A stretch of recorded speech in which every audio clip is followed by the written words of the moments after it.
picturesque Saturday morning in Tuscaloosa as the Ragin' Cajuns are here to play the top team in America. Welcome to SEC football, presented by Allstate. Tuscaloosa, home of the reigning national champions, and it is a winning tradition that started nearly a century ago with this guy, their head coach, Wallace Wade. His team won 3 national titles, but then he surprised everyone, up and left for Duke. But the winning tradition continued. Paul William Bryant, the Bear. He's got a museum, a hall, a drive, even a stadium named after him. His voice still echoes through it on game days. But those 6 national championships, they thought that would never be matched. Until this guy came along. He's also won 6 national championships, 5 in the last 9 years here in T-Town. And as you see him on the field today, many think this is his best team ever. This is the 67th time he's been ranked number 1 in the country. No coach in college football has ever done that before. First time that the Ragin' Cajuns and the Crimson Tide have met since 1990, when the Tide went down to Lafayette to play them there when they were known as USL. Alabama 8-0 all time against this school from Louisiana, with Billy Napier now coaching the team. That's Kyle Fowl, the kicker, kicking it deep to Josh Jacobs and to Brian Robinson. Great crowd on a beautiful day. It's a short kick as they kick away. And that's Miller Forrestal that will take it just short of the 30-yard line, Chris Button. Taylor, Nick Saban trying to remind his team this week not to get complacent. A couple players told me he was tougher on them this week than any other week this season. The very first thing he brought up was Virginia Tech losing to Old Dominion last week. How intense is practice this week? Well, on a scale of 1 to 10, the players say practice is a 10. By the time they get out here for game day, that's like a 5 to them. Stitch is just amazing. The competition they face on Tuesday is stiffer than what they see on a Saturday. Pistol set for Tua Tagovailoa with Damian Harris standing behind him. They are going to try to run the football between the tackles today. It's a pickup of 4. Tua is the top-rated passer in America. 20 of his 31 drives have ended with a touchdown this season. Literally, we've seen an offensive explosion here in Tuscaloosa. And by all accounts, it's owing to the quarterback play that they've gotten from number 13. Efficient, deadly, mobile, and accurate. He gives you all that you're looking for. Yeah, he throws a little swing pass to Harris out of the backfield, and Damian, who can do it all.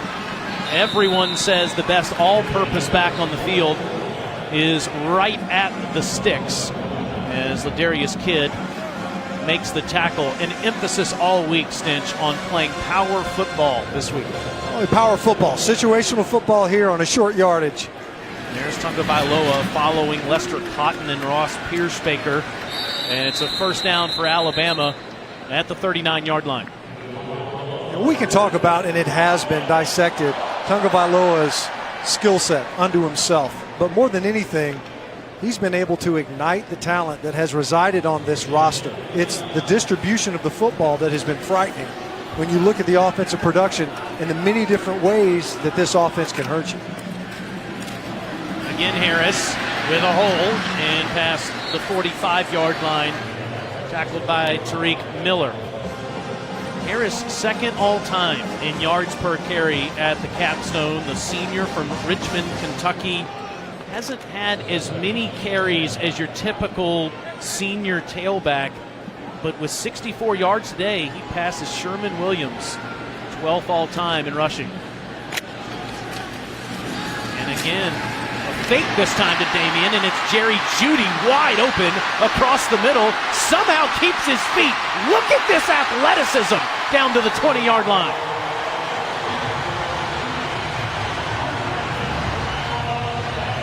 If you take out the short yardage play, we've seen 2 called runs. RPO, you got your quarterback looking into the secondary, and this is the proposition that you have defensively versus the Crimson Tide. Do you want to load up and play run, or are you going to play coverage versus the playmakers that they have on the perimeter? And it quite literally is pick your poison. That was 35 yards for the sophomore from Deerfield Beach. Now back to the ground, and Harris will get a couple.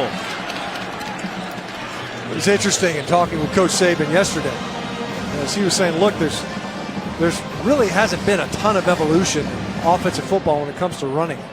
There's only about 5 different plays that you can call. But the way that you get there and how you get there is important. And sometimes you just have to call it and run it. We've seen so far this zone to the left 3 times already in this game behind Big Jonah Williams and Lester Cotton. Fake to Harris. Another wide open receiver inside the 10-yard line. This is Henry Ruggs. It's pick your poison with these Alabama receivers. If you've been watching Jalen Waddle return punch, you're thinking, man, this is the fastest guy on the team. Well, actually, this guy is Henry Ruggs, and Jerry Jeudy is right there neck and neck too. You put them on the grass, cleats and a jersey on, and they all look crazy fast. It's all relative to whoever's chasing you. What's been exciting from an offensive standpoint is the ability to get multiple receivers incorporated into the passing. Tight ends at the bottom of your screen, and it's Jacobs following them into the end zone.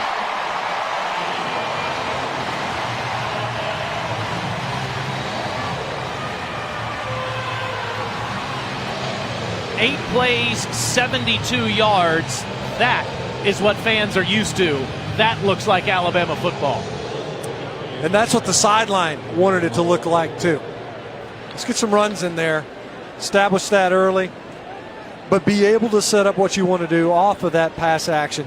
And because of it, it's going to give it all the more teeth down the stretch. You have to sometimes just grind your teeth in and say, we're running it, whether it looks good or not defensively. Bolivis's extra point is good. Josh Jacobs, after Damian Harris and Jerry Jeudy helped them get down there, is into the end zone. Already 7-zip tied.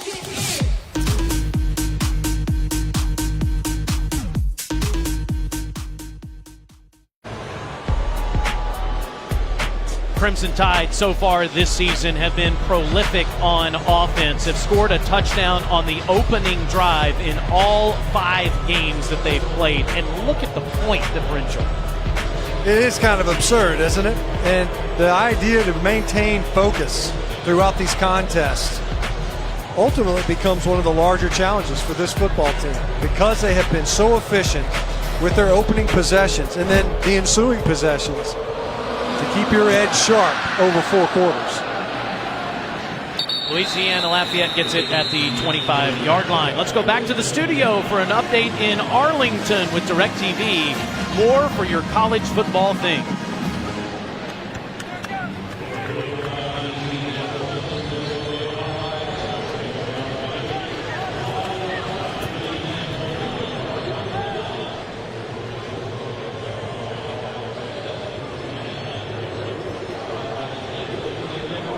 Look good. I know the score may not reflect it last week's stench here in Tuscaloosa, but they have been competitive with Clemson and Alabama so far this season, as Andre Nunez fakes a handoff and swings it out of the backfield to Jamarcus Bradley.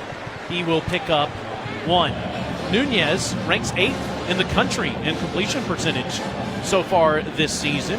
4 touchdowns and 1 interception for the Raging Cajuns.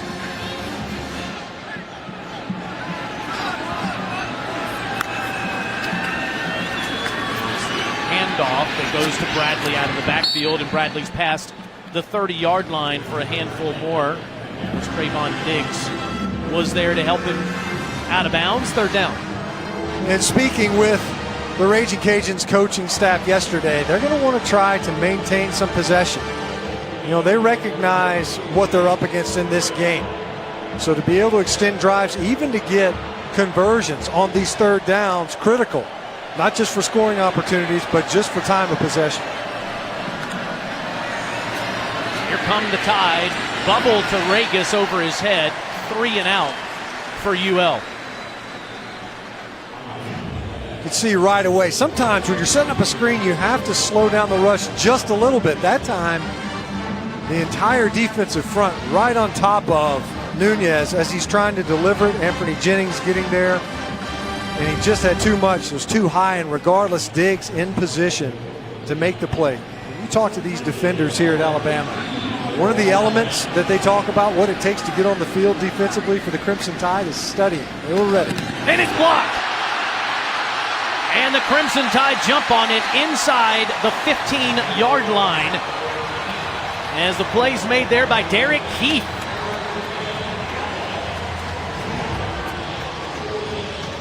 Snap a little bit low and you're going rugby style. Great job by Keith adjusting his rush. As you see, these punters, when they're going for a rugby style kick, they're going to work to one side of the formation. That time, it could not have laid out any better for Keith in his rush. Ended up working right in to the oncoming defender, and Keith able to get the block, and an offense that doesn't need any help with an incredibly short field on its second possession.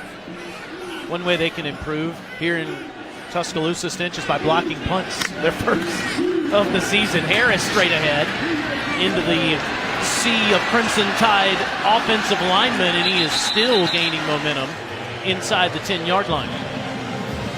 You know, Taylor, you said earlier about Damian Harris, maybe not as many touches.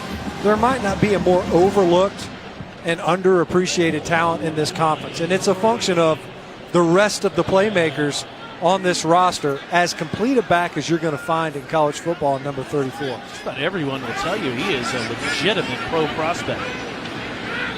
6 on the last carry as a flag comes in. This has been one thing that's bothered Coach Saban. False start. Offense, number 71. 5-yard penalty, second down. Goes on Pierce Baker, the first-team All-American center, as the Crimson Tide is committing just about 8 penalties a game. And Coach Saban said the frustration he's had is that some of them are mental errors. 2nd and 9. There's going to be some confusion there as Tungavaloa throws it to the end zone, but no problem. Henry Ruggs, touchdown.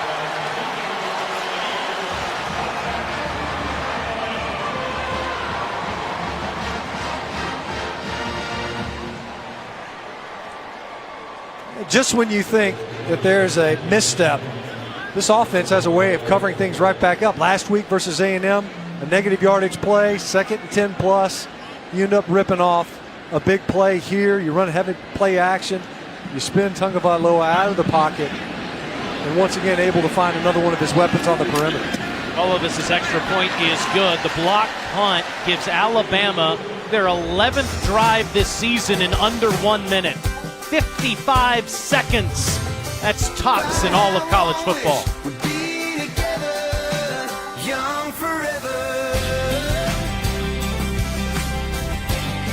SEC Network Football is presented by Allstate. Are you in good hands? Pictures of Bryant-Denny Stadium, how it's changed through the years as you see what it looked like just more than 50 years ago. It looked like that with one upper deck for the longest time before they built the second upper deck just before the turn of this century. And in the last 18 to 20 years, all of a sudden you have 4 upper decks, a totally enclosed stadium, and the best home field advantage in all of Power 5 football. No one has a better winning percentage here than the Crimson Tide. And now let's look at the mayhem moment, brought to you by Allstate. Got to go with the block punt, right? And it happened early. This is for a team that doesn't need a ton of assistance, trying to put the football away after a 3 and out, and you don't get out. You end up giving the ball on a short field to the most explosive offense that they've ever seen here at Alabama, and up 2 scores early. Can't afford to do it. It goes without saying. Billy Napier, who's incredibly familiar with this program, it's those mistakes in special teams, especially early, that sets that tenor on what is already an uphill climb.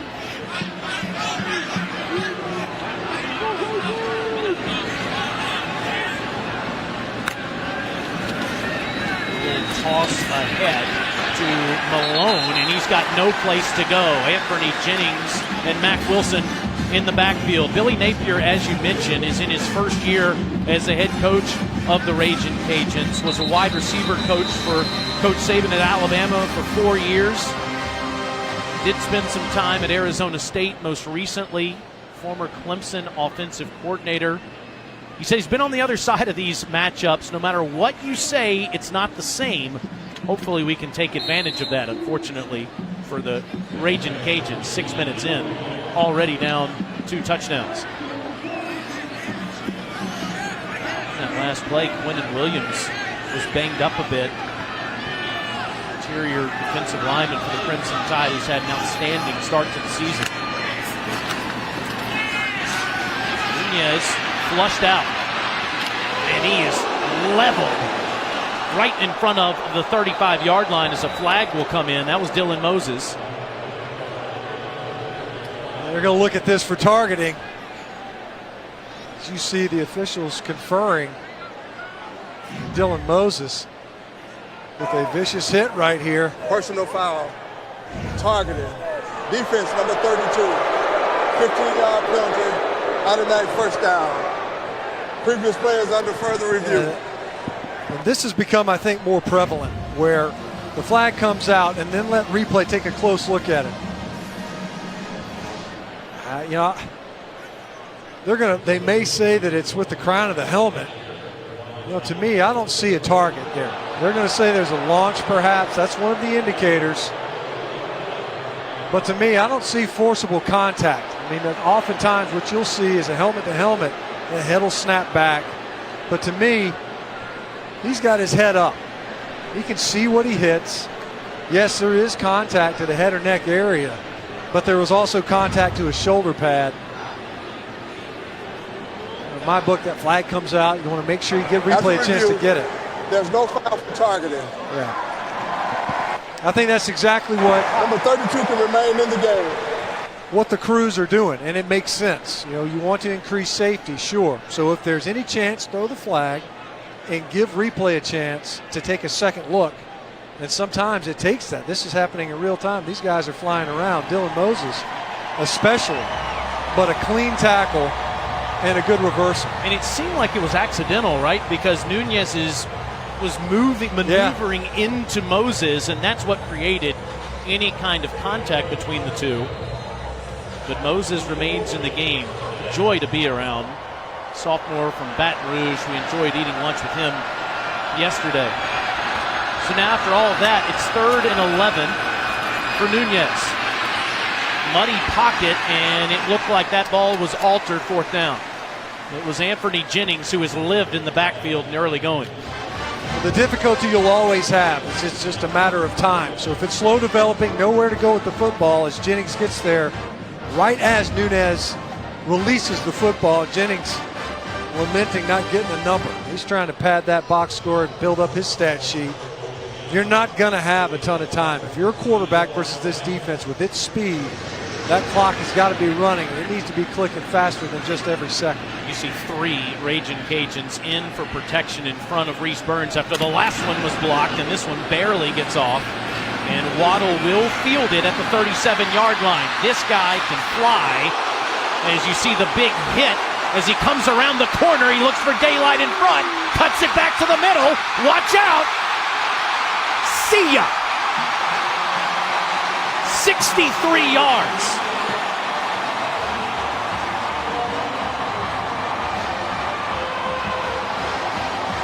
And a little help from Jalen Moody, who decleated a Raging Cajun.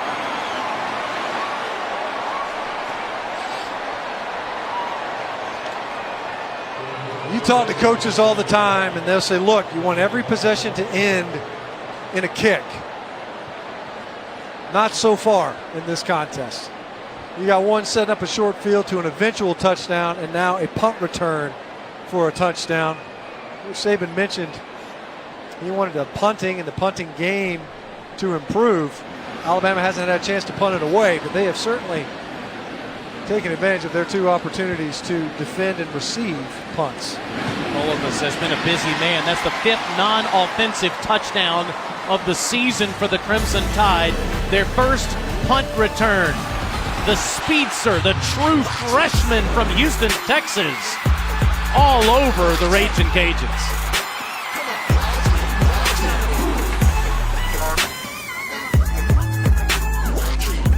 During that Alabama punt return, there was a pretty nasty looking block. Jackson Ladner, the deep snapper, You see him taking a shot, clean shot, incidentally. You see that? That's a right shoulder to left shoulder block. Head in front, clean but violent to set up that Waddle return. Old Jackson Ladner shook it off nicely. He's been out there for 2 plays. It has not gone well for the punting unit for the Raging Cajuns. Moody, a freshman from Conway, South Carolina, already making his presence felt. We haven't even played 7 minutes, and the Crimson Tide already up 3 touchdowns, blocking a punt, taking a punt back to the house, and having a long, sustained drive. Yeah, but look at their offensive numbers, Taylor. I mean, they are somewhat depressed when you think about it. 21 points, and it's been somewhat muted from a total offense standpoint. I could not be more facetious. 3rd time in 5 games, 21 or more in the first quarter for the Crimson Tide as Trey Regis stands behind Nunez in pistol set.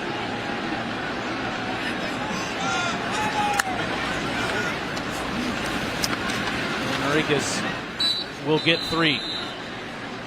And you know, the challenge, of course, for Regis, who is a good-looking back and had a 100-yard game last week versus Coastal Carolina. The difficulty is going to be running space. You're not going to be able to create it formationally. He's a downhill runner, big body at 227 pounds, but there's just not going to be a lot of room to get ahead of steam going. And when you do, you're often met by multiple defenders.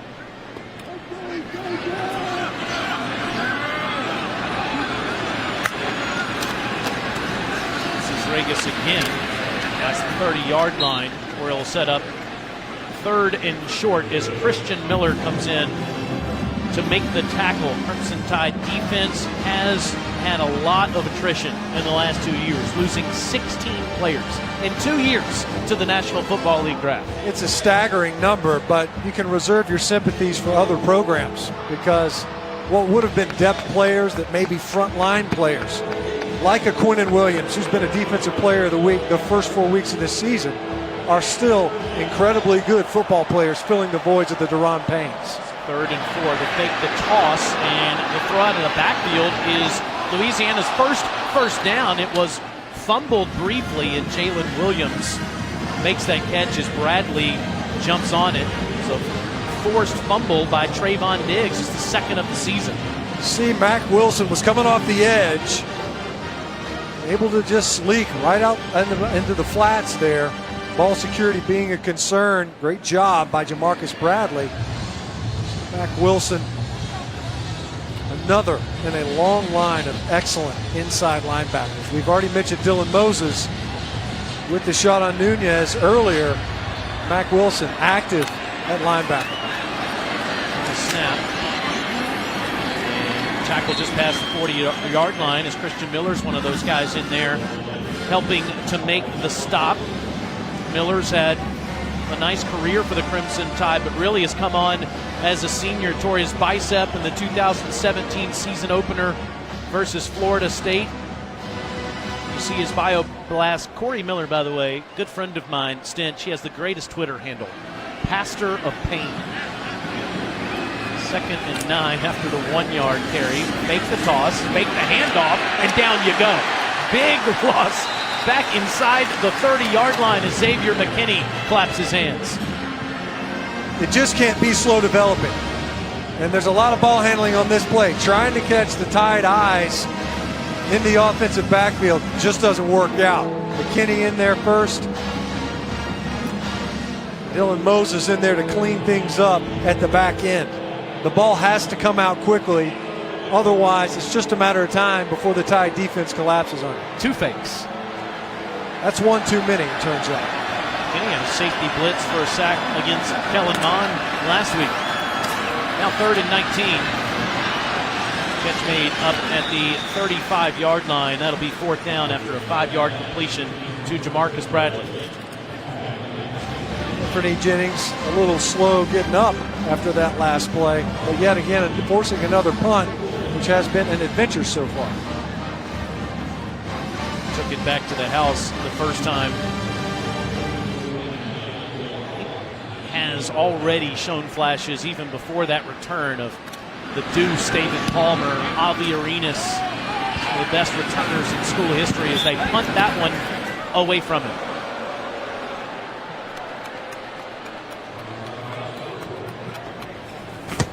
Regulation size. Go route. Footwear aisle. Height!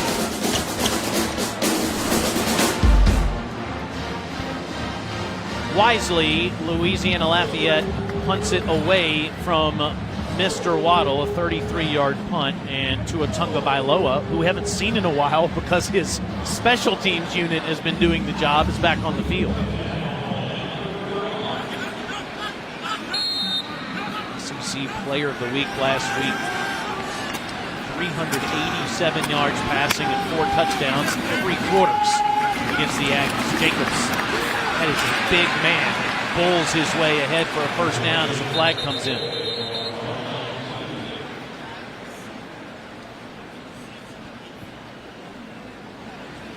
It's Hubert Owens, today's referee. Personal foul, face mask. Defense number 6, 15-yard penalty added to the end of the run. First down. Senior from New Orleans, then. Corey Turner's just trying to come up and run support, gets a handful of Josh Jacobs' face mask. And as you mentioned, that's a big man and a physical runner. And you're just coming up there. He actually overran that tackle. He's trying to reach out, tack on even more yards on what was otherwise an impressive run.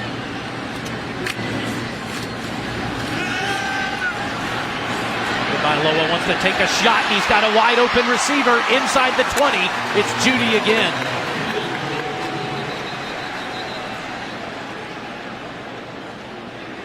Another flag down, though. Back near the original line of scrimmage. Personal foul, targeting. Defense number 17. Half the distance to the goal from the end of the run. First down. Previous play is under review. So it's a 24-yard completion, and then on top of what would be a penalty on Chauncey Manick, the defensive lineman for the Raging Cajuns. Chauncey Manick was a guy that came up on our call, shows up on the tape too, and you're going to run right into the passer and hit him in the head. Now, people are going to say, is that very violent? And it's not. And I would tend to agree that is there forcible contact here? There's contact. You know, forcible becomes somewhat of a subjective term. We've seen 2 targeting flags come out in this game. One that was ruled overruled on the field, saying that it was not in fact targeting. I'd be surprised if they said 2. There's no foul for targeting. Number 17 remains in the game. First down, Alabama. So that's replay official Ron Leatherwood, who's overturned 2 calls. And I couldn't agree more with both of them. And you look at it, and I also agree with the flag coming out. Just give them a chance to look at it. As you see, Tagovailoa dropping it in there. This is something that offensive coordinator, play caller Mike Loxley talked about. His ability to feather passes in. It's not just the deep ball, it's dropping it in over the heads of linebackers and coverage underneath. He has that ability as well. Jacobs patient and fights his way down to the 11-yard line for 8 more. Junior from Tulsa, Oklahoma, changing numbers to number 8, splitting time with Damian Harris, Najee Harris. We should see a lot of Brian Robinson today, maybe even Jerome Ford and Ronnie Clark. The Tide have 6 tailbacks that have taken at least 4 carries so far this season. Also versatile, but Jacobs probably the best receiver among that running back group. Another option, this Tagovailoa will keep himself taking on defenders to the doorstep inside the 2. Able to get push at the point of attack. See Jonah Williams, left tackle, climbing up to the 2nd level, and Tagovailoa, he's more than a capable runner and a physical runner at that. Oftentimes finishing his runs falling forward. Snap, Jacobs straight ahead, no problem. Josh Jacobs with his 4th rushing touchdown on this early season, and already a couple here today. That time nice. Patience once again by number 8. And you look at him and you say there's not a lot that flashes when you watch number 8. You look from a stature standpoint, is he outstanding? Not when you've had running backs that won Heisman here that are 6'4". You look at Josh Jacobs and you go, what about this guy's exemplary? It's a well-rounded game, not dissimilar to Damian Harris. Is there any way that this team could possibly be better? Nick Saban says there is. We'll go through that coming up, but they are rolling already.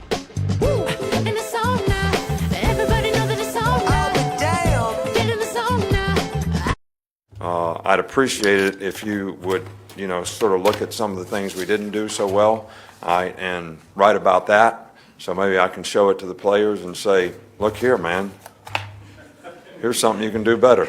All right, see you later.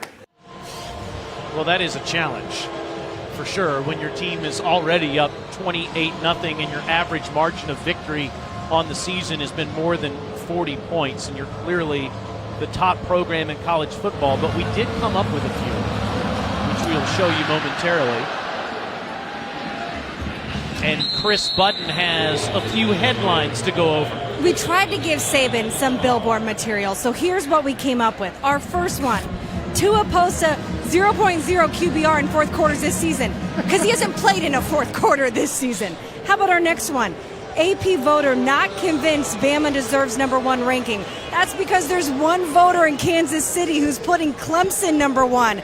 And this third one, my favorite. Saban gives up Little Debbie's for Twinkies, which, of course, we are joking. He is still enjoying his oatmeal cream pies.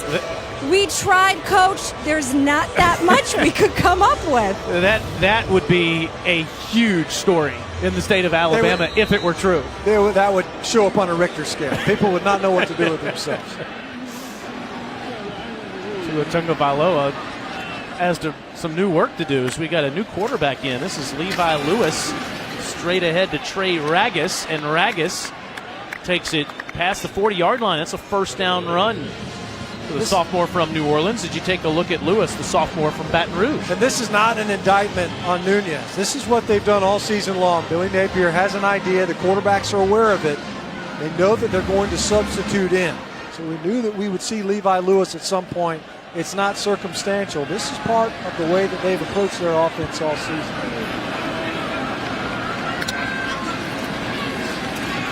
Backfield will go one-on-one to the sideline. It's incomplete as Surtain is right there with Jamarcus Bradley.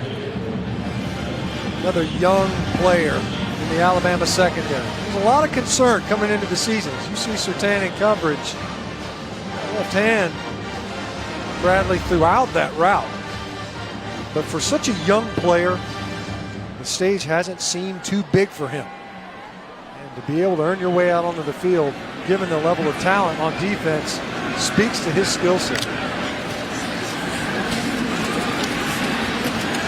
That's the 45 for Ragas for 6. You can stream college football all season long on ESPN+. So start your free trial today by downloading the ESPN app or visiting ESPNplus.com.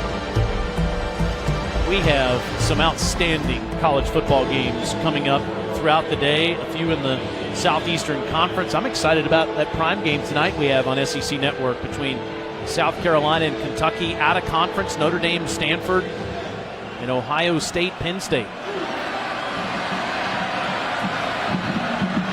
It's 3rd and 5 for Lewis as he throws an incomplete pass. He was looking for Malone, and you see the finger wave from Shaheem Carter. Get what you're doing, though. Makes sense. Lewis getting in there, move the pocket. We've already seen on third downs as defenders collapse around the passers for the Raging Cajuns. Previously, it was Nunez. This time on Levi Lewis's series. Move that pocket, get him out on the edge. Just not enough. And you see the secondary capable of breaking and getting yet another pass breakup. Better than any other defense in the country are the Crimson Tide. Just had one block and one taken back for a touchdown as a flag comes in here. And Waddle makes the fair catch at the 15-yard line.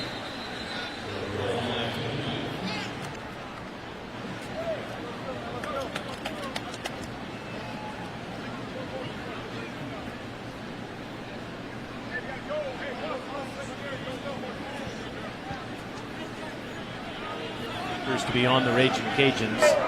Illegal formation, offense. Number 48 not on the line of scrimmage. 5-yard penalty from the previous spot. Replay 4th down. Why not give Waddle one more chance after that punt return he took back earlier? Yeah, it's not about the yardage. You're right. It's the other crack at it.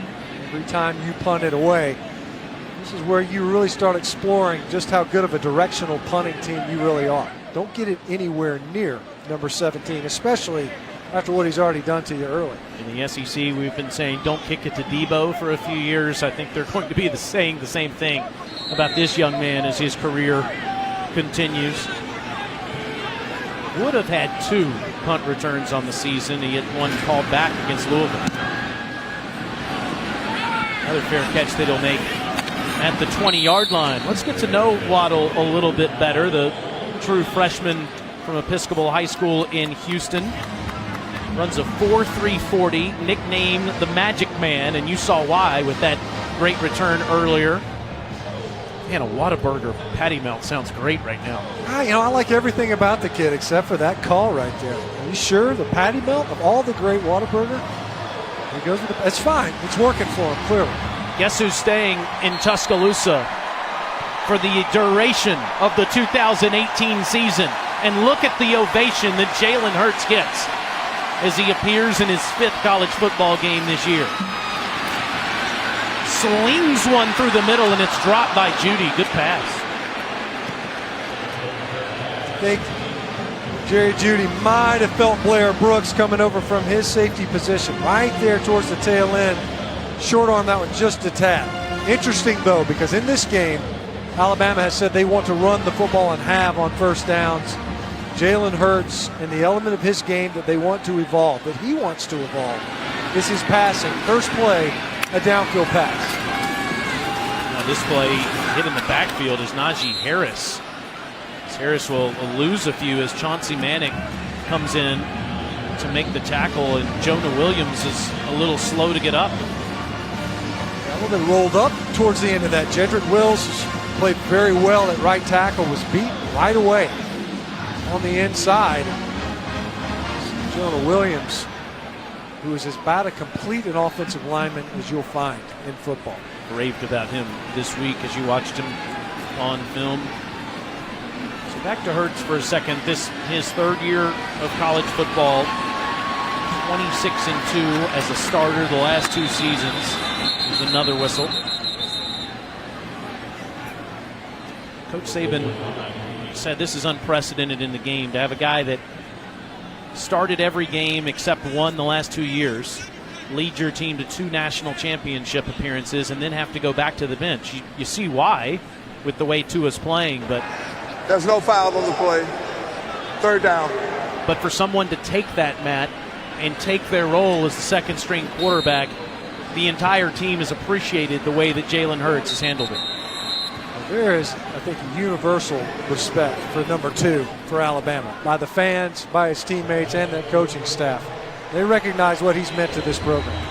More on him coming up in just a minute as he'll have a 3rd down as the 2nd quarter starts. All Crimson Tide already against the Ragin' Cajuns.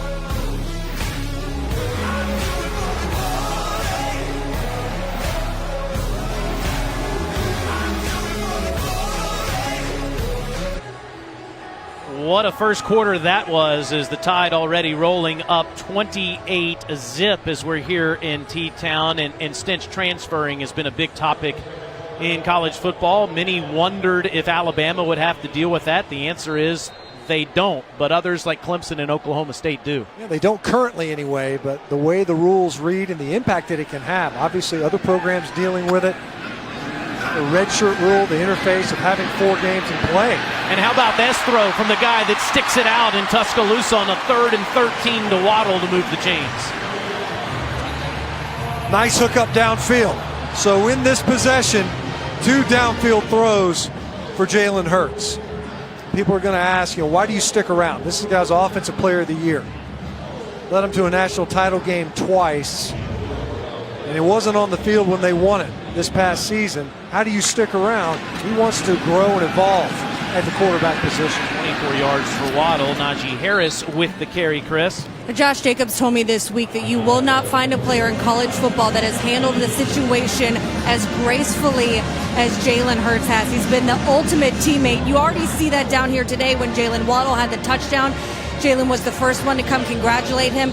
Even the fan base, they gave him a standing ovation when he came in and at the end of the quarter, guys. Yeah, and that was a big ovation that he received on this 2nd and 6, has plenty of time, stands tall and delivers a bullet to Ruggs. And look at this space, and the guy flies into the end zone.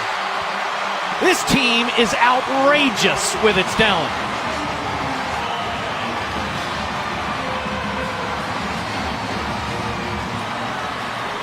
Jonah Williams, the All-American left tackle, is out of the game. He was out of the game in the national title game in the second half. Got a little bit of pressure from Jalen Hurts' blind side as a right-handed passer. He stands in there, off of the play fake. He's downfield looking for Ruggs, takes a shot, delivers a strike.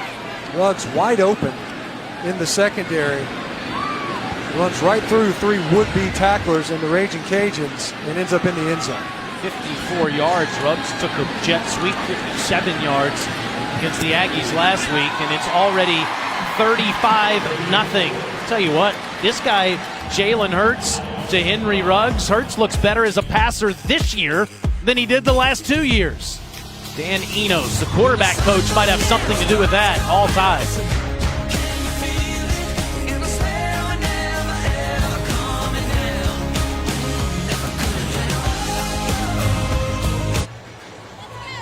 Can't find anything wrong with this performance so far from the Crimson Tide on a perfect day at the Capstone. #1 team in the country, has dominated all competition in 2018 in all 5 games they've played here in the month of September. Arkansas awaits next week in Fayetteville at the same time. Then Missouri's here. Then it's the Tennessee Volunteers. How can any of those teams keep it close?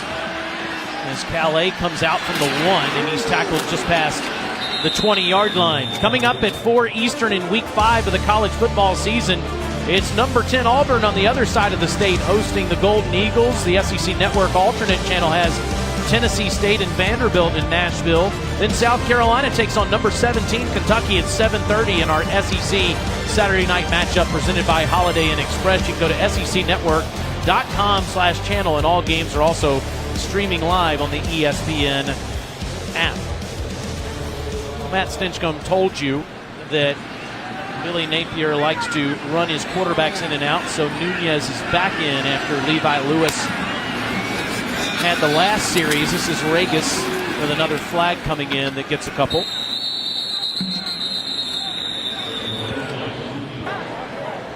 Illegal formation, offense, 5 players in the backfield, 5-yard penalty, first down.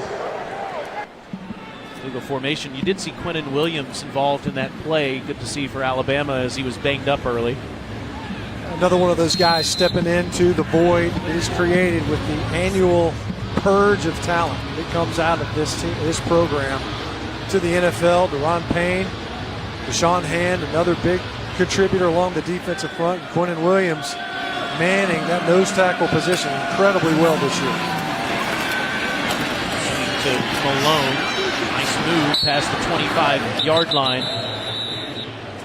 Just on cue, Quinnen Williams gets a pressure on a quick 3-step timing. That's not easy to do. We looked at it a couple of times in this game. They're going to try to get the ball to their playmakers quickly. They, I think, have learned you can't have a slow developing play. We've seen the Raging Cajuns attempt a couple of multiple ball handling, a couple of ball fakes, and by then the quarterback and or would-be runner ends up on the ground for a negative yardage play. Get it out of your hands quick. 9-yard pickup on that last play. You saw Diggs have to go out with his helmet coming off, and Regis takes on the Tide and might have gotten a yard against Quinnen Williams, who's a really talented first-team player for the Crimson Tide. You don't notice any difference, right, in terms of first-team talent than what we've seen the last few years. It's just depth that Alabama's still trying to build. Depth is the concern because some of these guys, like a Quinnen Williams, played a lot last year. They roll players throughout the defensive lineup. So it's not as if these guys have a ton of inexperience. Obviously, Patrick Surtain, incapable because he's a true freshman. But a guy like a Quinnen Williams, he's able to step in and fill in. 1-on-2 over there to the sideline to Keenan Barnes. It's incomplete. Savion Smith, you see there in coverage. We've seen a couple where they'll try the corners. We've seen a second time now, another fade ball along the sideline. Do such a good job as you see Deontay Thompson, who was coming over to help late from safety, a little bit shaken up. Might have gotten holding that right arm strangely. Either that or he got kicked right there at the end as they came down. The clear leader of Alabama's secondary this season with so much inexperience. Waddle fields that one just inside the 30. If you give him a chance to return, it's hard to bring him down. Look at this guy run all over the football field. Changing direction 4 times and bringing it almost to the 50. You can't ever turn your television off when he has the football.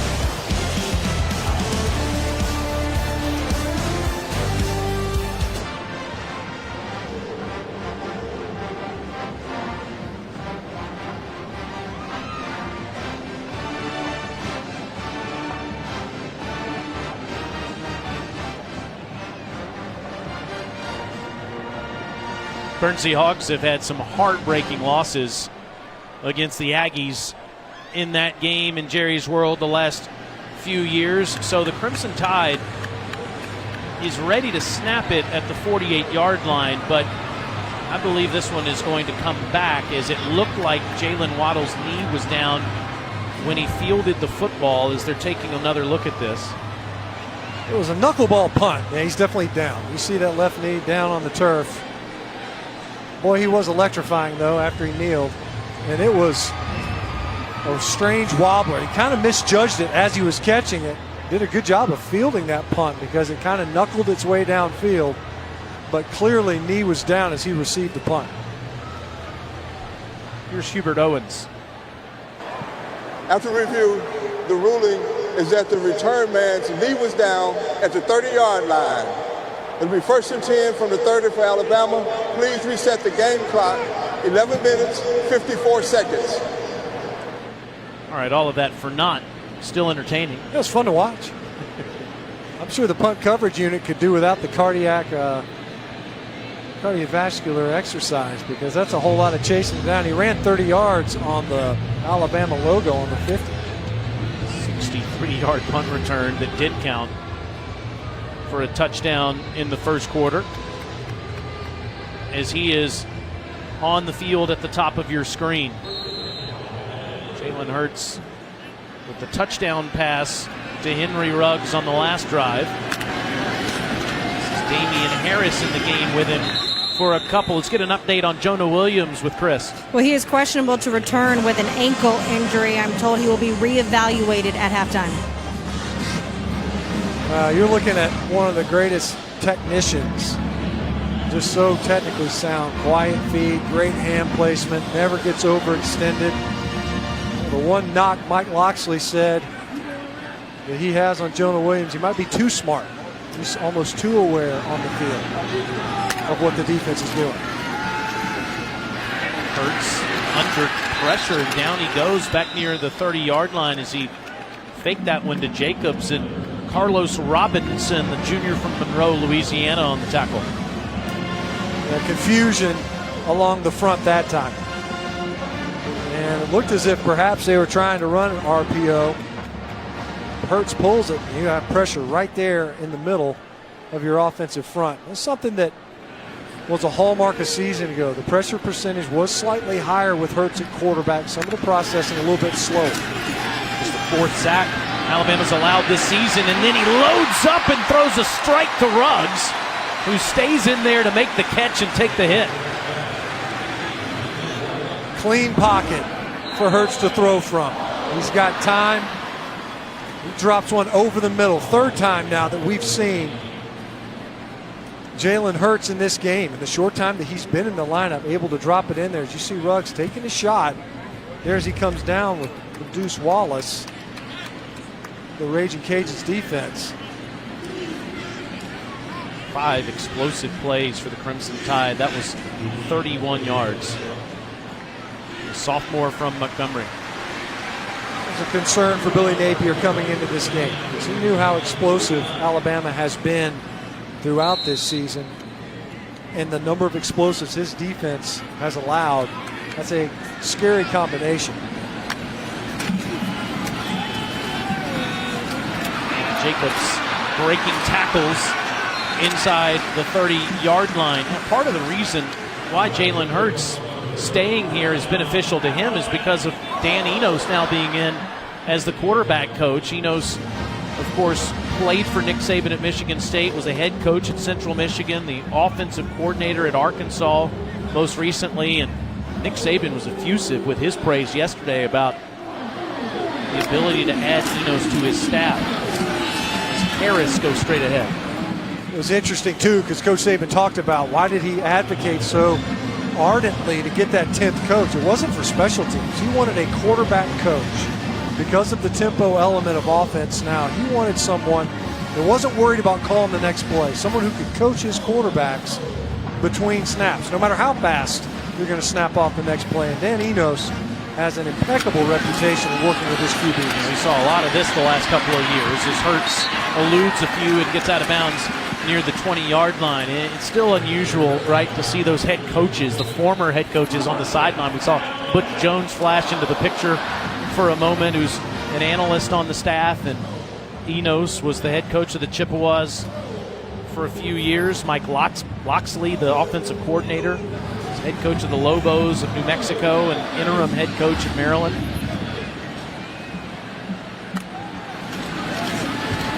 Najee again with all kinds of daylight on the left side down near the 10-yard line, and having this kind of experience factors in heavily when you had so much turnover on your staff. You see these guys, I mean, what do these head coaches go and do? You know, if they are removed or transitioned from their current position, then they come to Alabama. It's like the Heisman house, where if you're a former head coach, you come to Tuscaloosa, you stay in the game, you stay sharp, maybe you learn from what the successes are here in the Alabama program. Harris hits Lafayette, the Louisiana Lafayette defender, somehow stays on his feet for a few more. This guy was the top prospect in all of high school football from Antioch, California 2 seasons ago, and only saw limited action last year. Still can't get over that national championship game. You've got a true freshman quarterback in Tunga Vailoa. Devontae Smith makes that catch as a true freshman. Not enough has been made about Najee Harris's fourth quarter performance in that game. Comes in fresh-legged. Rotate a guy in there and have him contribute. Already on this drive alone, 3 different running backs having touched the football. Harris touches it again and makes it up to the 5. Had a career-high 135 yards against Arkansas State. You know, a little more on what you were saying about Jalen Hurts and that redshirt rule. There's tremendous benefit, right, for a freshman to be able to play as many as 4 times and not use a year of eligibility. But the idea that Kelly Bryant could start 18 straight games at Clemson and no longer is enrolled there in school, that's going to take some getting used to. Crimson Tide has a 2nd and goal at the 5. Harris, look at this. Just too easy. Touchdown, Bama. A big block from Chris Owens, who came into the game to replace Jonah Williams for 6. Unfortunately, another Crimson Tide player, Jedrick Wills is on the... And that would be both tackles for Alabama. Jedrick Wills, who Matt Womack, the guy that was at right tackle, manned that position last season for the Crimson Tide, was in a position battle, was injured during fall camp. And Jedrick Wills has played well this season. We've already seen Jonah Williams come off. Chris Owens manning his spot at left tackle, behind whom they just ran. As you see, Wills able to leave under his own power. This did Jonah Williams earlier, but clearly hampered at the end of that last play. Have to be the biggest concern for Coach Saban today, right? Getting out of this game with as much health as possible. Are you kidding me? What about the punt team? What about penalties? The Little Debbie transition to Twinkies? There's a lot going on. Those are a few things, yes. It should also factor in Tua Tagovailoa's lack of a performance in the fourth quarter. Olavis already with 6 extra points in the game. 6 drives, 6 touchdowns for the Crimson Tide. The most recent, Najee Harris almost walking in here in T-Town.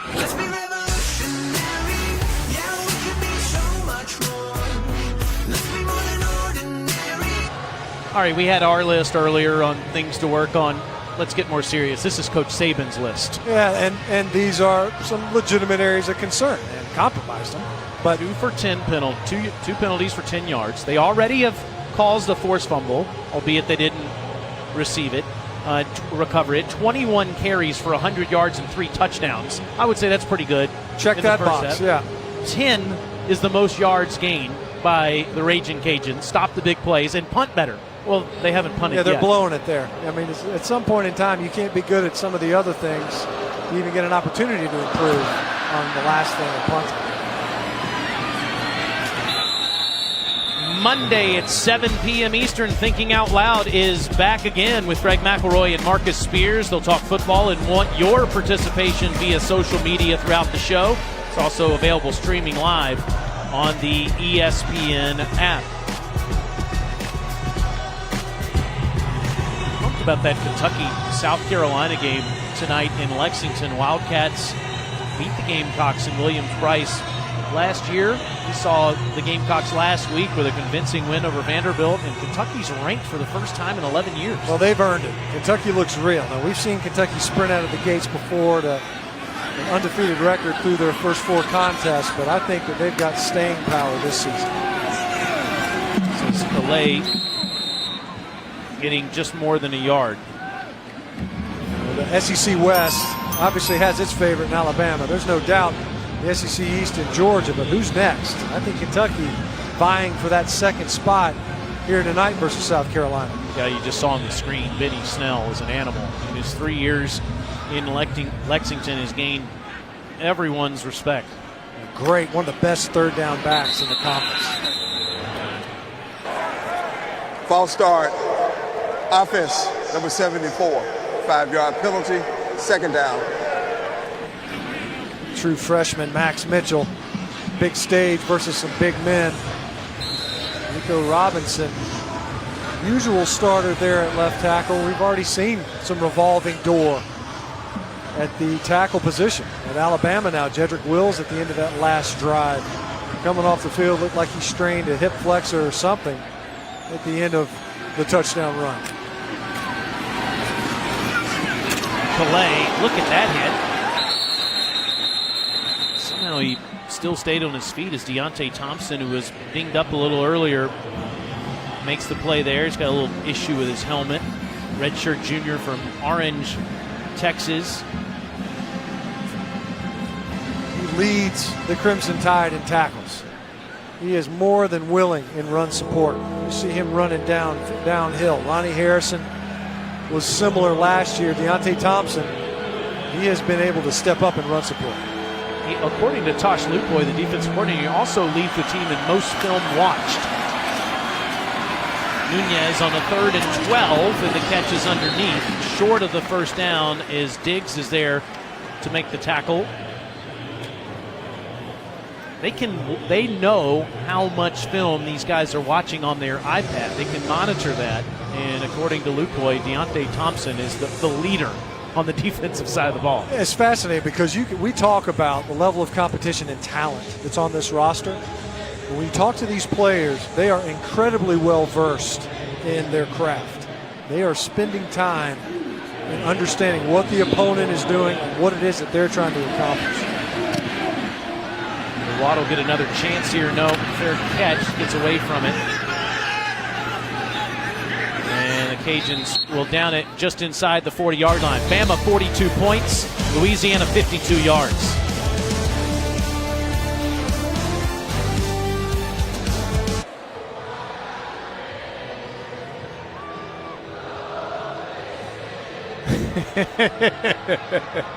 PB, I got something for you. Outside of the conference, Trevor Lawrence is banged up, came out of the game for Clemson. They had to go to their third quarterback there, Chase Bryce. Not Case Kelly in Bryant. point. Look, redshirt rules for freshmen.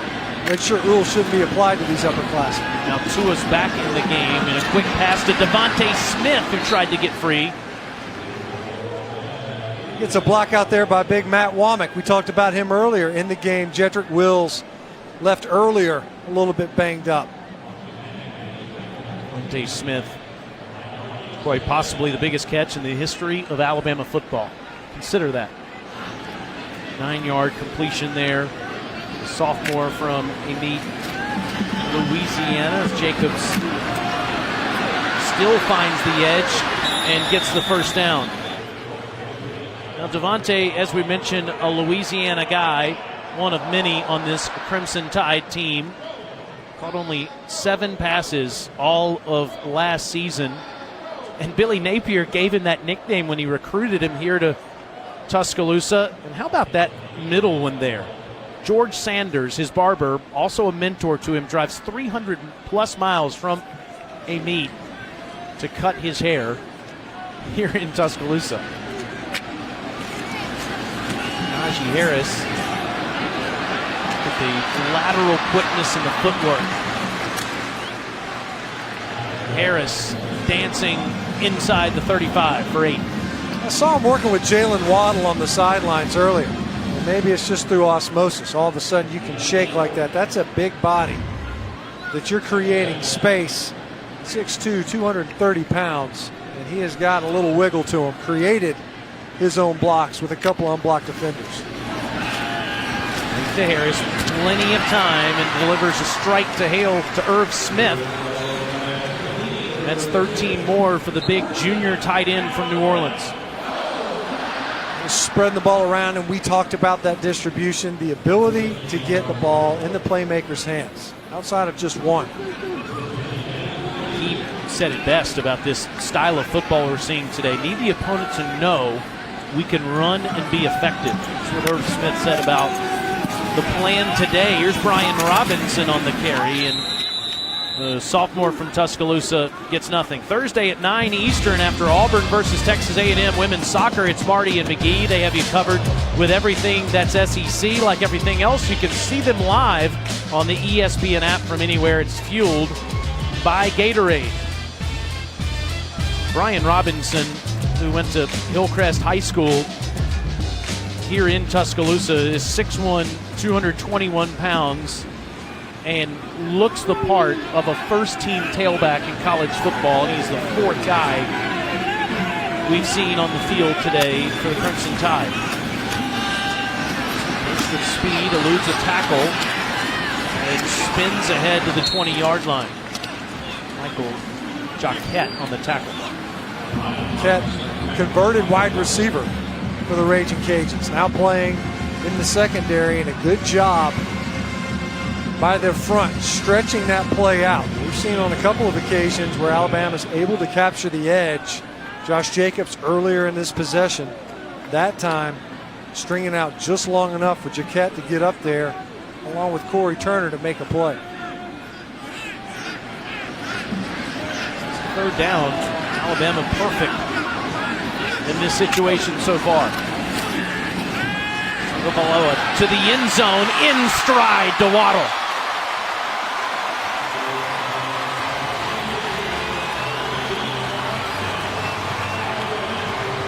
It's really early in the season. It's still late September, but you can understand why all these people are talking about Tua Tagovailoa potentially being in New York in December.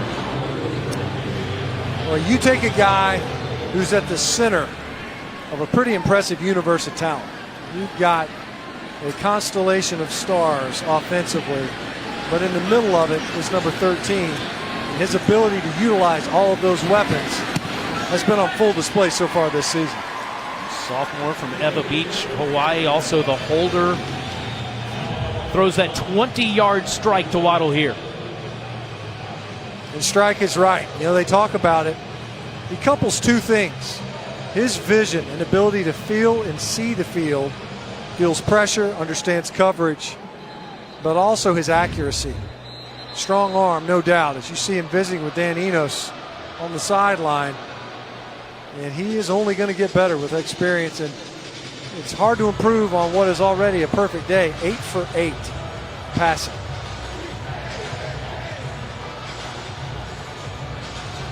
And in case you were wondering, Crimson Tide did that to the Commodores in 1990, the last year that they played Louisiana Lafayette. Ragin' Cajuns actually went down there to Lafayette to play in that game, played them in Birmingham, in Legion Field a couple of times in the late 80s. It's been more than 30 years since these two teams have met here in Tuscaloosa. 7 touchdowns to 0. Still in the first half.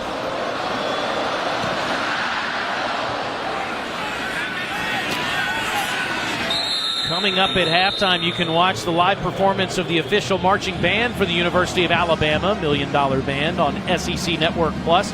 Start streaming now on the ESPN Plus app. We've seen a combination of RPOs and traditional offense in this game, and the Crimson Tide has been equally effective. You know, in talking with Mike Loxley yesterday, he was talking about balance. Well, balance has changed a lot because you don't just call and run plays because of the after-snap options that are available to these quarterbacks. You can call a run and have a pass tagged onto it. It ends up being a pass. But it's the finesse plays versus the physical plays. That's the balance that Alabama wants to strike. And look at this. Staying on his feet is Regas past midfield. It's 27 yards. Defensive coordinator Tosh Lupoy running down the sideline to get back. A great effort by Regas. Spinning out of the tackle, keeping his balance, and getting the ball to midfield. Far their longest play of the game, and on the next play, it's all Crimson Tide in the backfield as you see Christian Miller there. We've talked about it. It cannot take time. At the top of your drop at quarterback, the ball needs to come out. Otherwise, you're talking about another negative yardage play. It's a certain level of inevitability that's been established in this game where the pressure will arrive. If the ball comes out quickly, there's a chance, and we've seen that a time or two. But at the top of the drops from Nunez or Lewis, the pressure gets home. Sideline incomplete over the head of Jamarcus Bradley. Miller, fifth-year senior from Columbia, has been the contributor for years for the Crimson Tide and was big in that FSU victory at the beginning of the 2017 season. Tore his biceps in that game and did not come back until the Auburn game. He actually made his first career start, if you can believe it, last week against Texas A&M after he was named the SEC Player of the Week against Ole Miss. 3rd and 18. Regas somehow gets past a few Crimson Tide defenders before Miller finishes him off on what might be the last play of the first half. Well, to say that it was a complete half for Alabama, I think, is somewhat of an understatement. You don't want to get too excited over what they put together, and at the same time, it's hard to detract from what you saw from the Crimson Tide. Special teams, offensively, defensively. The only issue may very well be the injuries that were Set the occurring. game clock, 3 seconds. Hold that thought, Stinch. You have 3 more seconds of the first half to watch, evidently.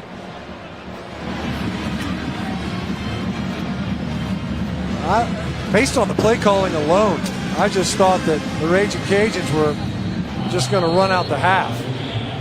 Apparently a timeout was called with 3 seconds to squeeze in one more play. I don't get it. If that's the case, you want to get one more play with 3 seconds. The previous play calls were curious. So Andre Nunez and the Raging Cajuns will go for this with only 3 seconds left in the half. And he'll load up into a sea of Crimson Tide defenders, and it's picked off. And that is, I believe, Trayvon Diggs that comes out of that pile. They almost had an interception last week, and he gets clobbered by his teammates after celebrating this pick. So there's one more play to be proud of, Stinch. Yeah, let's squeeze in a gift of an interception and a kind of a curious sequence of events there at the end of the first half off what was a dominating performance by Alabama. Chris is with Coach Saban. Coach, in the first 7 minutes, you put up 21 points, including a block punt and a punt return for a touchdown. What can you say about the intensity these guys came out with? Well, I'm glad the way we came out and played today. I'm really proud of our players. You know, we're trying to create an identity as a team. We want to play with more consistency. We want to play with more discipline, and I think we did that for the most part in the first half. You wanted to see some improvement from the run game. What have you seen in their execution? Well, we've actually tried to run the ball a little more in this game, direct runs, and we still got to finish blocks better, but I think there's some improvement. Thank you, Coach. All right, thank you. 49-zip for the number 1 team in the country. Let's go to the SEC halftime report with Peter Burns, Gene Chizik, and Chris Doran.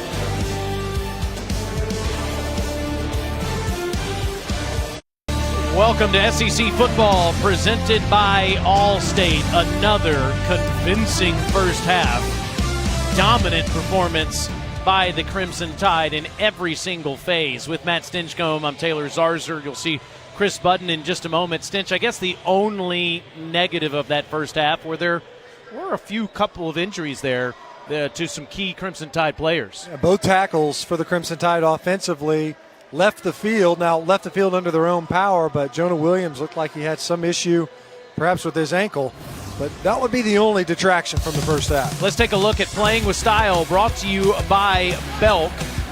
This is a tough choice. There's so many great performances in the first half, but let's go with Henry Ruggs, who shined a few different times. A couple of nice catches over the middle, caught it in traffic, took a shot, hit in stride from Jalen Hurts, who delivered a strike downfield as he took a shot. And Henry Ruggs, one of many at wide receiver that are going to be giving defensive coordinators fits for the balance of this football season.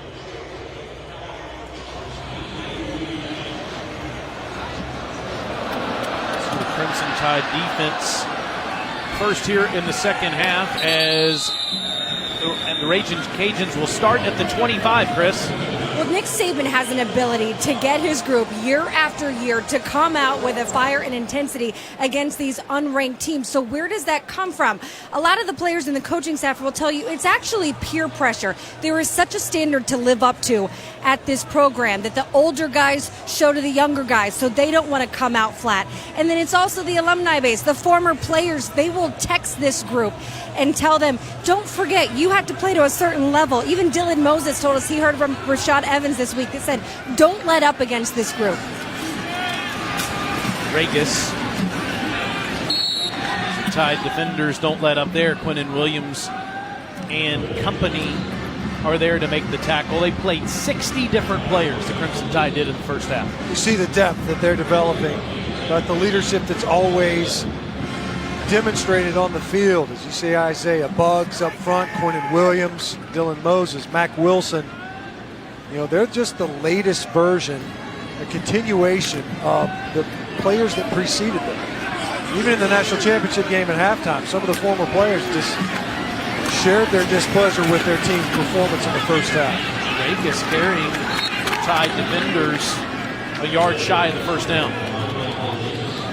Raekwon Davis, I haven't called out his name today, the junior from Meridian, Mississippi. It's situational football, so a third and short and a chance to get a short yardage rep and a chance to convert for the Raging Cajun offense. And they do, with Elijah Mitchell receiving the football for another Raging Cajun first down. Dante Thompson, you mentioned Quinnen Williams.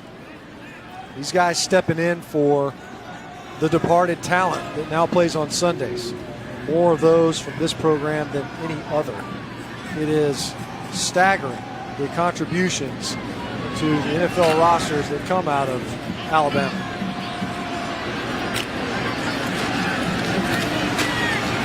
And Mitchell gets a few more. So who are the next guys that have a chance to start at the next level? As Coach Saban says, we're having to replace so many three-year players. As you see, all of these draft picks, 77, 26 in the first round, 12 selected last year.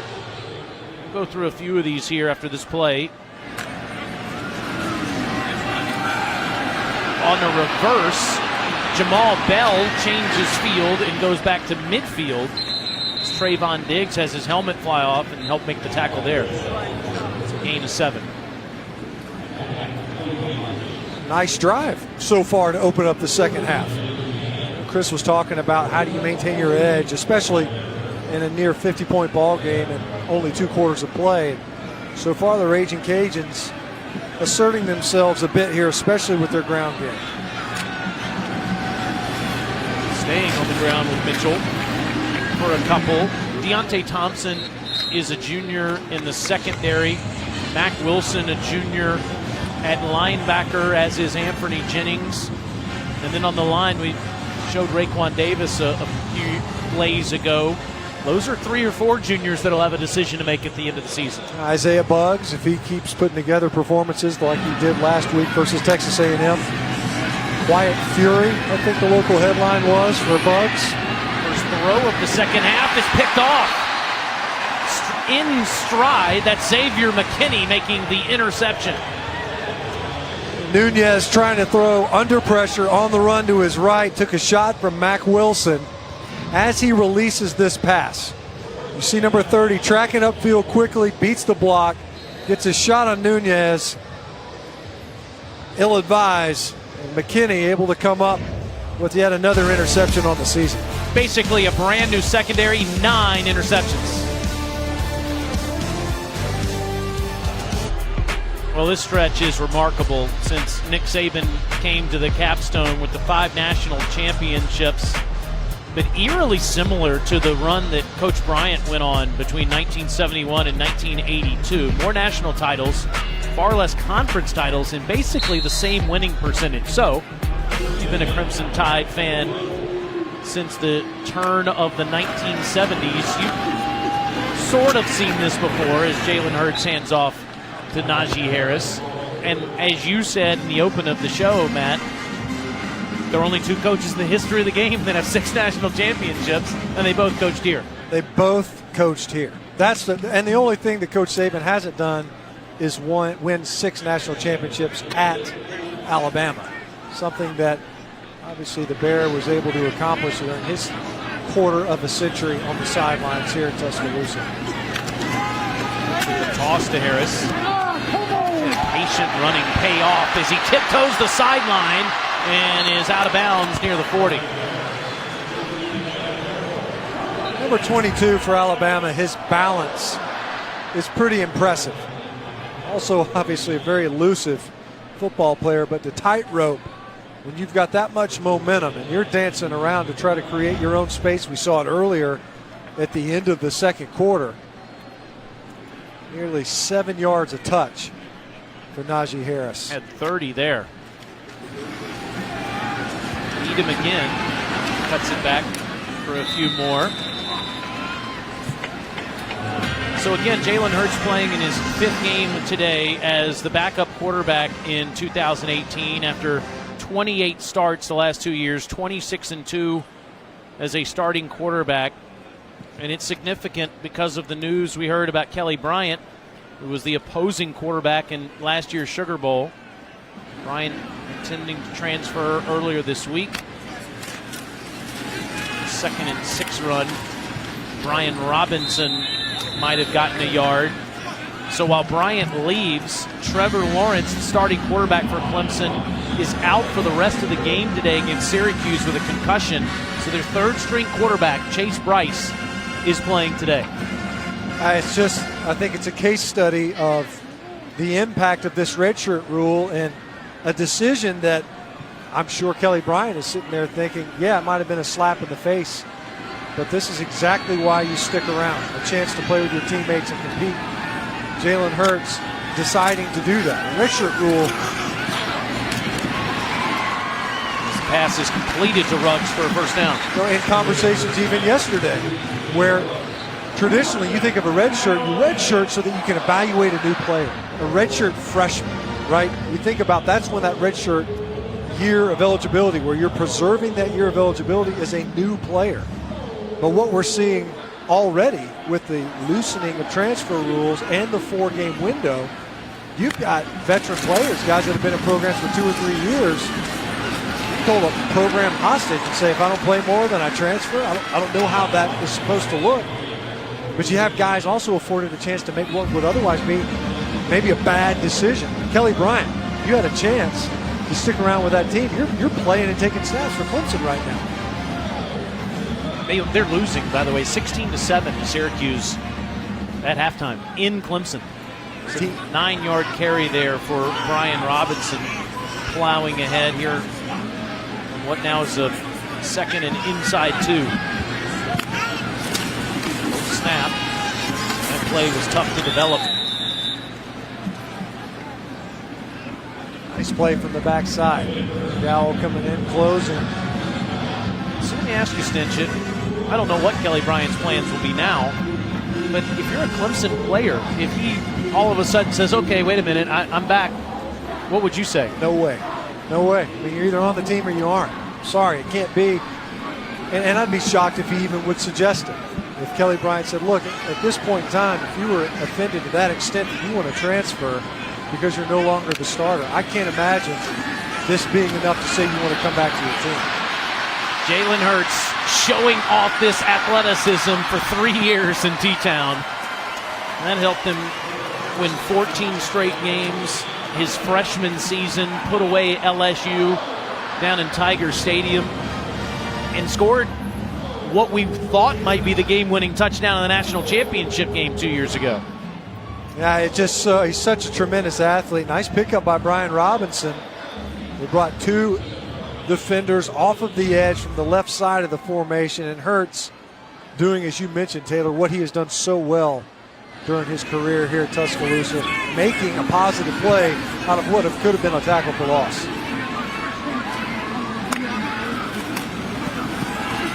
Robinson, so strong inside the 10. Should see some of Mac Jones today, too, the redshirt freshman quarterback from Jacksonville, Florida, who has played in 3 games so far this season, as we have a Ragin' Cajun down on the field. Crimson Tide rolling and about to score again here in Tuscaloosa on a warm Saturday.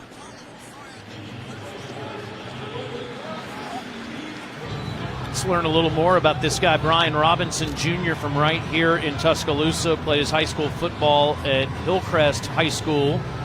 I totally agree with number 2. And I'm afraid of snakes as well. But the favorite meal of the year is Thanksgiving. The only thing I would add is my favorite meal might be the day after Thanksgiving, eating more Thanksgiving.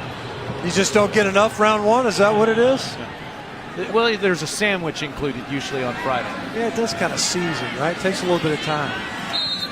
Well, spaghetti's better the second day. So is that turkey and dressing. Robinson's 6th carry of the day bulldozes his way to the 6. We talk about the way the Crimson Tide has been able not only to generate turnovers, but generate points off of turnovers. They've done it all season long.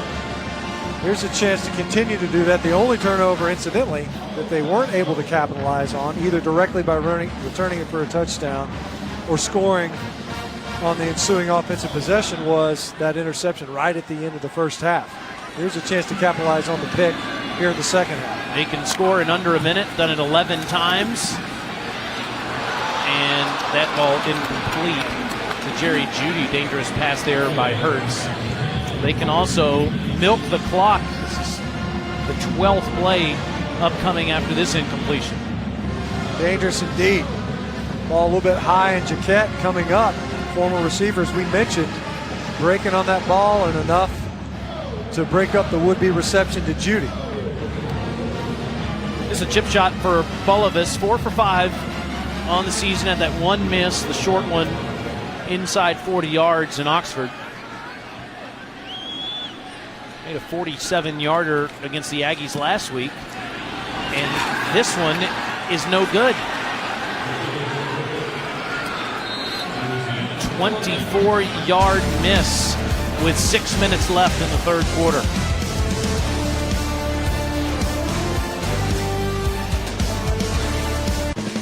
He's perfect, 13-0 against former assistants. Beat Coach Mack 3 times, Derek Dooley in those orange pants 3 times, Coach D twice. Still don't know if he's recovered from that Capital One Bowl. Coach Boom twice. Jimbo last week and last year, 2 different uniforms. Kirby, heartbreaking fashion for the Dogs. He's 13-0, will be 14-0 after beating Coach Napier today against former assistants. It's a nice run by Trey Ragus, who gets just past the 25-yard line. It was well done. Video game theme. Did you just see him putting in his initials with the joystick at the end so that he can have the high score? I just love that 1980s sound. I miss it, yeah. A little ColecoVision. Friends at Atari before Nintendo and Sega took over the world. It's Zarzer and Stinchcombe's wheelhouse right there as children. Ragus will give and near the first down. It really is remarkable that he's 14-0, going to be against former assistants. And you think about some of those games, the game against Kirby last year. He'll play Coach Pruitt in a couple of weeks, so he'll have a chance to extend that even further. And who knows, maybe he's on a collision coach to meet Coach Smart for Saturday in December as well. And not just the sheer number of coaches that are out there that are now head coaches, but the programs where they're coaching. There's opportunity. These are established programs that have just been incapable of defeating what could be considered a mentor, certainly their former head coach on the staff on which they serve. It is just it's a pretty staggering feat. It'd be one thing if they were transferring, if they were taking jobs at lesser schools of maybe perhaps a group of 5, FCS. We're talking about established Power 5 programs, and they still have not been able to solve the riddle.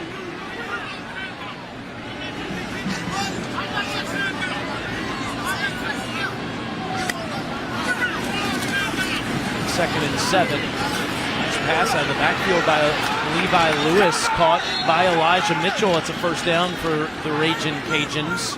Not only has Coach Saban beaten all these former assistants, he's lost a bunch of them. First season in Tuscaloosa after the year Kevin Steele left the program. Major Applewhite as well. He had Coach McElwain a few years later. Doug Nussmeier, Lane Kiffin. You mentioned Kirby Smart, Jeremy Pruitt leaving at the end of last season, as did Brian Dable. And he can't make the tackle there, and a couple of teammates come up to rally to make it on Keenan Barnes. But the beat has gone on. If not, the program's gotten better after each of those guys left. And the question is, how can you endure that much turnover, that much turbulence on your staff, where it's a constant influx and outflux? It's coming in and out. Players obviously leaving early, players going to the next level, players leaving after their third year of eligibility, and then coaches. And yet they've been able to maintain their identity, something Coach Saban talked about at the end of the first half. Calais tackled by Raekwon Davis. Third down. And I think it's a function of the players. You look at really good programs, they've got leadership from the coaching staff. You look at great programs, they've got leadership in the locker room. The accountability and the consistency that characterizes this program is a function of the expectations and the standard that these players themselves, either they adopt as freshmen and young players, and then they grow into it over the course of their time here in Tuscaloosa, and they're going to hold their teammates to that standard as well. It's a 3rd and 8 as Lewis will sprint out. Incomplete, one hopper in front of his intended receivers. McKinney was in the backfield again. Now, many Bama fans believe that the current coordinators could be on staff for quite some time, but that's Tosh Lupoy there. Maybe he's the next potential head coach in college football. Bay Area guy that played at De La Salle out in California, played for the Bears, then coached at Washington. Came to spring practice 4 years ago just trying to talk shop, learn from Coach Saban. Ultimately was hired and the defensive coordinator for the top program in the country. Waddle with the fair catch at the 11. Coming up tonight at 7:30, South Carolina takes on number 17 Kentucky in our SEC Saturday night matchup presented by Holiday Inn Express. Let's see what Jordan Rogers has to say. I think we all found out Benny Snell and this Kentucky football team is a real deal running the football. If there's one area of concern, as good as this defense has been, it hasn't been great on third down. And Jake Bentley is as good as it gets at diagnosing coverage and blitz. This game will be won and lost on the outside on third down. Can't wait to watch that one tonight. Every Alabama fan's been waiting to see more of this guy. All the talk about Tua and Jalen. Mac Jones is a highly sought-after high school player that was committed to Kentucky for quite some time as he hands it off to Brian Robinson, running over defenders, but there is a flag down. Holding, offense, number 87. Half the distance to the goal, first down. So a hold on Miller Forrestall, the backup tight end. Mac's a redshirt freshman from Jacksonville, Florida. Hasn't had many opportunities in a passing situation yet this season. Should have some here. We've got plenty of time for it, for sure, and especially when you've got a holding penalty to start this possession. You're going to have to try to climb out the shadow of your goalpost with these current field position. And there's his second completion, hitting Waddle in stride, and watch out, this could go all the way. 95 yards.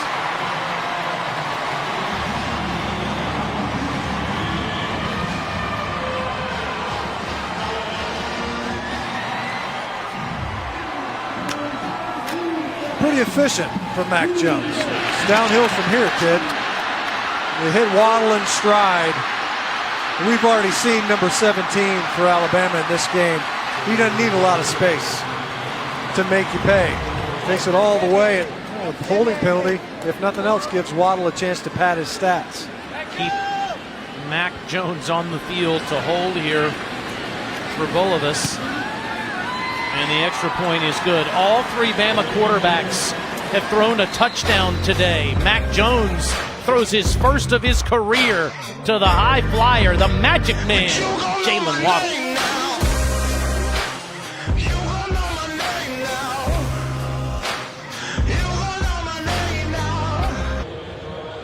Welcome to SEC football, presented by Allstate. Alabama with 8 touchdowns so far in this game, rolling against the Ragin' Cajuns from Lafayette, Louisiana. Crimson Tide with a 94-yard touchdown pass from Mac Jones to Jalen Waddle. What do you think of Waddle's performance so far today, Stinch? Pretty good? I would say it's above average. Well above average. 53-yard punt return, and then takes that one 94 yards to the house. You see 138 yards receiving, over 200 all-purpose yards in this game. Clay, who is tackled just past the 20-yard line. Here's what we have in the Southeastern Conference tonight. There's a lot of emotion at play here when Mullen gets back down in Starkville. Excited about the opportunities while you play the Southeastern Conference. Touchdown! How about that? Benny Snell, his 4th touchdown of the night. Snell, yeah! I do it for the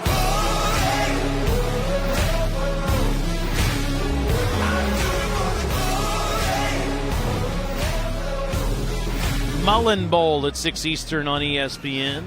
Gamecocks and Wildcats on SEC Network, and Rebels and the LSU Tigers late tonight on ESPN. As the throw there is in stride. Andre Nunez finding Keenan Barnes with a completion up to the 44-yard line. It's 23 yards. Now, I don't get some of the vitriol towards Coach Mullen in Starkville. This is a guy that did a phenomenal job in that program and enjoyed a great deal of success. It seems like there's a great deal of animus. Delay is past midfield. There is, and 9 years, best winning percentage of anyone that coached there more than 5 years, second winningest coach in the history of the program. Would have been number one by the end of this season, but I guess the idea is we don't want to be your stepping stone. So maybe that's part of the reason why they're frustrated he moved on, but certainly left behind a great program as Elijah Mitchell takes that handoff. Yeah, well, whether it's warranted sentiment or not, there's no doubt they're going to use that to fuel the fire. And Mississippi State, who's licking its wounds after losing to Kentucky last week, a chance to kind of get back on track on their season. And here right now, albeit versus some second line defenders, 3 first downs in the entire first half for the Raging Cajuns. Now 6 here in the second half. End of the third quarter, Crimson Tide blowing out Louisiana Lafayette today, 56-0, no different than what they did in their first 4 games. Doesn't matter who they play.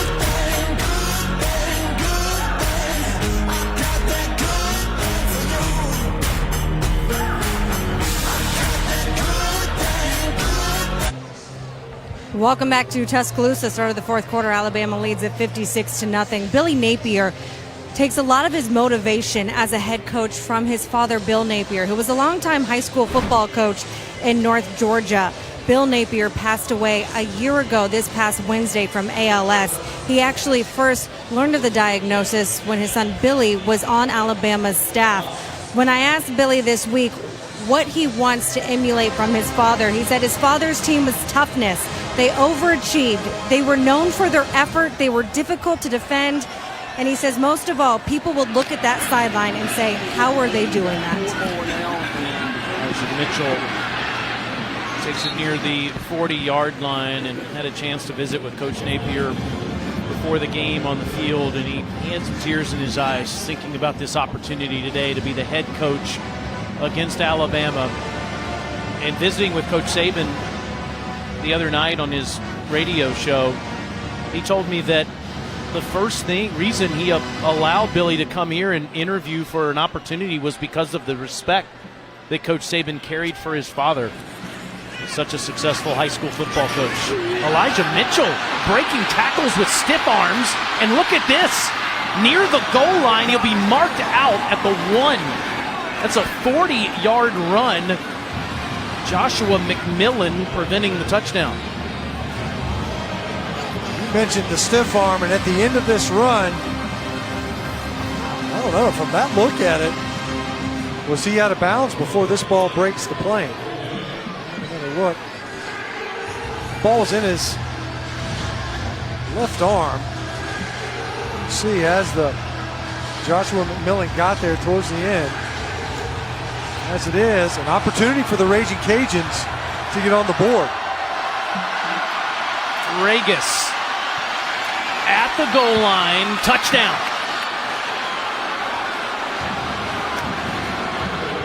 And the Raging Cajuns score for the first time today. It was a second effort for Regis, as he was met on about the 1-yard line. We mentioned he is a powerful back. You see right here, 2 defenders, a chance to deny the end zone. So that ball broke the plane. For the first time in the entire game, Raging Cajuns off of the big run by Mitchell, able to get in the end zone. And the extra point by Cal Fowl is good. That is just the second rushing touchdown the Crimson Tide has allowed all season. All right, these are my top 5 game-winning plays in national championship history. Barry Krause, get in there. Goal line stand. Tide wins the title. Nebraska for the title. No good. Miami wins it. And then 2 years ago, close your eyes, Tide fans, Watson to Renfro. That's number 3 on my list. Number 2, Tua to Smitty. Tide beat the Dogs, but this has got to be number 1. Vince Young scores. Texas beats the Trojans back in the 2005 season. Let me have it. Let the debate begin. What about the couple of plays that I left off there? Jameis Winston, Elvin Benjamin might be on the list. And how about this? Breaking free is Brian Robinson. He gets past midfield. Even when you kick it to an up back, Tide has a good return. That was 33 yards. Yeah, I got to tell you, just in looking at those, man, the two of the Smitty, that was about as dramatic a victory as you could ever put together. The fact that it was in overtime, the circumstances, after you take a second 26, and nobody's thinking touchdown. And it was just so immediate. There might not be a more abrupt ending to a national title game than that. It was shocking. I happened to be standing on the Georgia sideline when it happened, and Nick Chubb and Sony Michel and just the heartbreak they had on their face. Robinson picks up where he left off inside the 40-yard line for 12 more. Every game this season over 500 yards. Is that good? That's the longest streak ever since they started playing football here in 1892. Robinson plows his way near the 30. So, you go back to what Coach Saban was saying he wanted to accomplish in this game. And ultimately, all of those things add up to, I want to be as focused as we possibly can be towards playing to our standard. Now, everyone will talk about this. I've never heard the word standard used more than what we heard yesterday in our meetings. Coaches, players, we play to a standard around here. We have a standard. This kid's playing to our standard. This kid's playing to a standard that we hold for each other. And you look at the penalties, you talk about the penalties, the punt team, the better tackling, the no explosive plays, the run the football with authority, like we're seeing here. This is what they were talking about. In the situational football, which was the area of improvement specifically for Tua Tagovailoa, where he wants better awareness out of his quarterback. They were able to check a lot of these boxes. It doesn't mean you just check it and they stay checked. It'll continue to improve, but they've been able to address quite a few here in this contest. You think of the way they put that LSU game away 2 years ago. I guess that's actually 3 years ago now in Tuscaloosa. The last 9 minutes of the game, they ran the clock out. They want to have that ability to do that again. First look today at Ronnie Clark standing behind Mac Jones, and here's Clark. Jones took a bad snap there. Ronnie's a fifth-year player who's had 5 carries now on the season.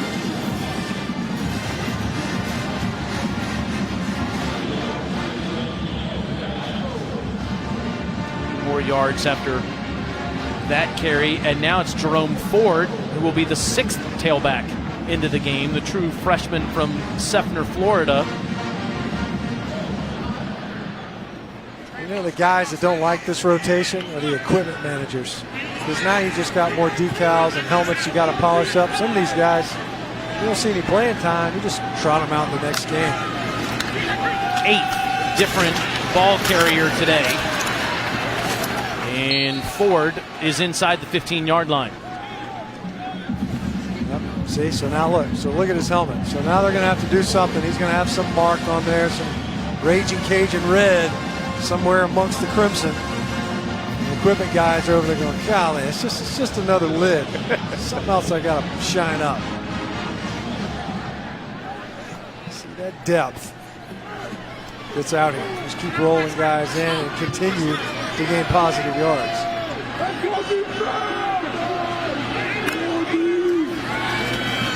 Jones slings another one, but it's dropped. That was Derek Keefe, who had the block punt earlier in the game. Haven't seen that often in this game. Not a lot of catchable balls that end up on the ground. Mac Jones, we mentioned, hadn't seen a lot of throwing opportunities in his time.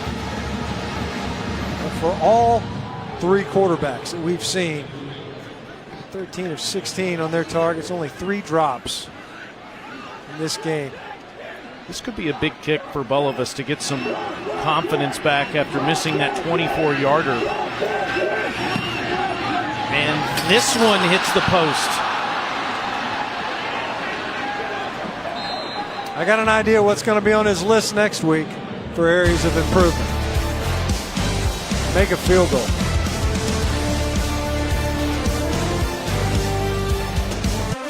SEC Network Football is presented by Allstate. Are you in good hands? For about 40 years, you walk around this campus in this stadium, and outside of Crimson, the next thing you see is houndstooth everywhere.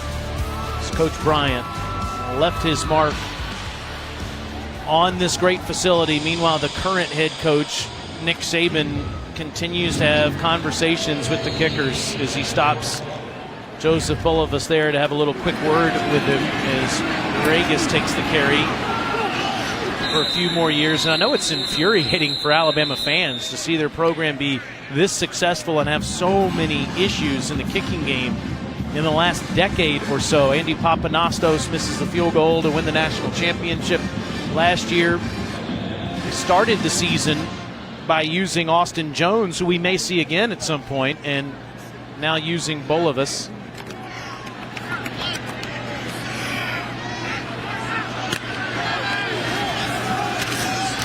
Straight ahead goes Regis into the Alabama secondary. It's over past the 35-yard line. And you can see Alabama misaligned. Jamie Mosley trying to get all the way to the opposite side of the formation.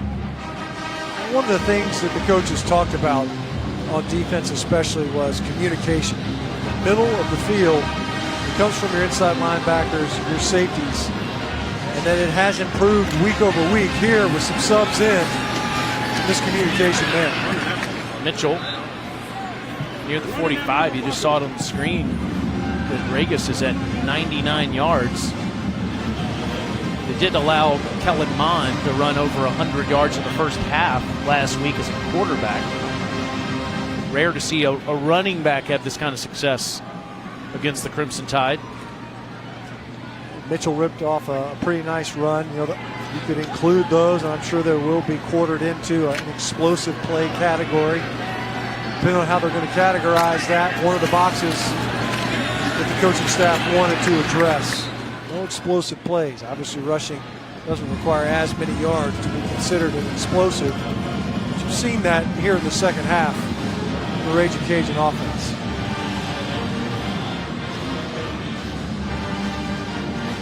Much more success in the second half in terms of moving the chains. You see Tosh Lupoy, the defensive coordinator for the Crimson Tide.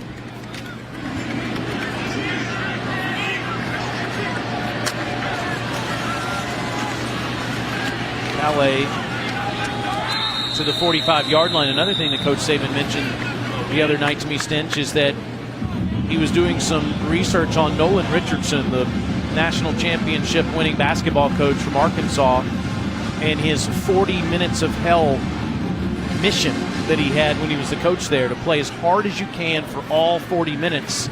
And in this case, in football, he still is searching for that from his team. It's 56-7. He's blowing out the competition, but if the standard is to win a national championship, he still feels his team needs to be more efficient for four quarters. As you see the tackle for loss there by Jamie Mosley.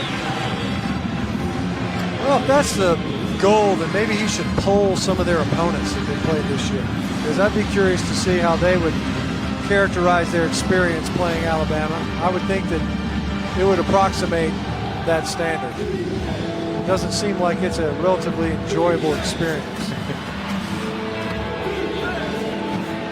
To say the least.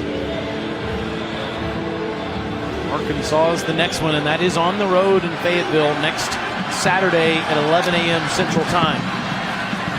And this is Regis over 100 yards now, and with another Raging Cajun first down. Tyreek McDonald making that tackle. And you can believe that this is going to come up. That the defenders on that side of the ball are going to point out, they will not have to have the coaches say, hey, oh, and by the way, it was a 100-yard rusher. this past week again.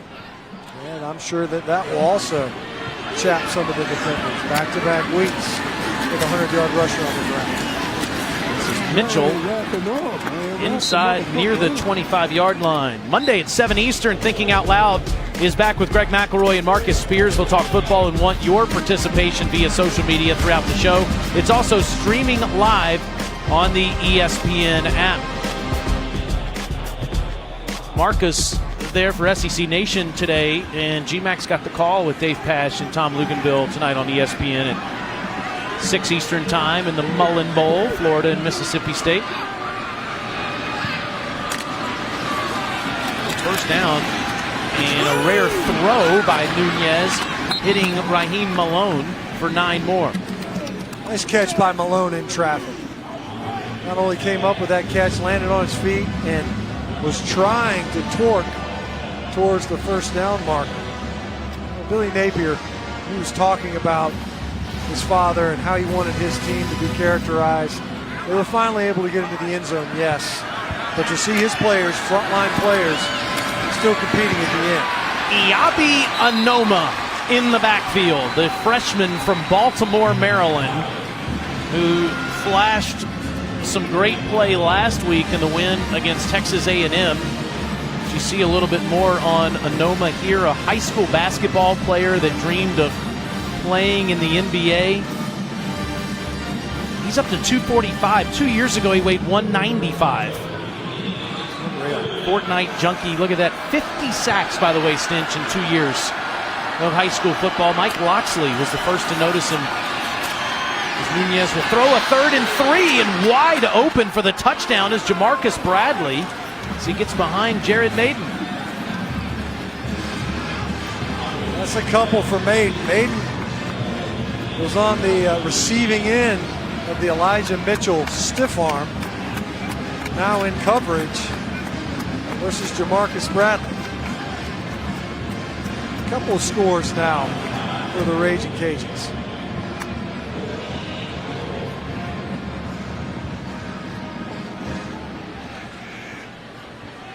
They are 12 for 12 this season in the red zone, all 12 times scoring a touchdown.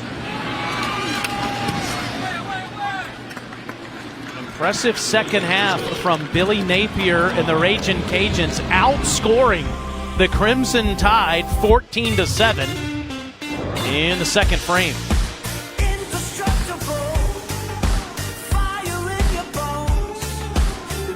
Raging Cajuns with a couple of touchdowns in the second half. Let's go back to the studio with Peter Burns for an update on Clemson-Syracuse with DirecTV. More for your college football thing.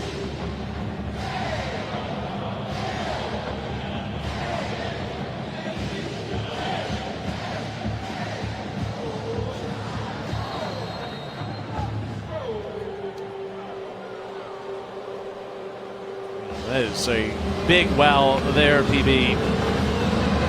Chase Bryce, their third-string quarterback, playing after Trevor Lawrence had the concussion and Kelly Bryant transferred out of the program this week. So a kick going out of bounds, and Alabama will get better field position because of it. Kick out of bounds, kicking team. Receiving team has chosen to take the ball to the 35-yard line. First down, media timeout. Crimson Tide back on offense in just a moment.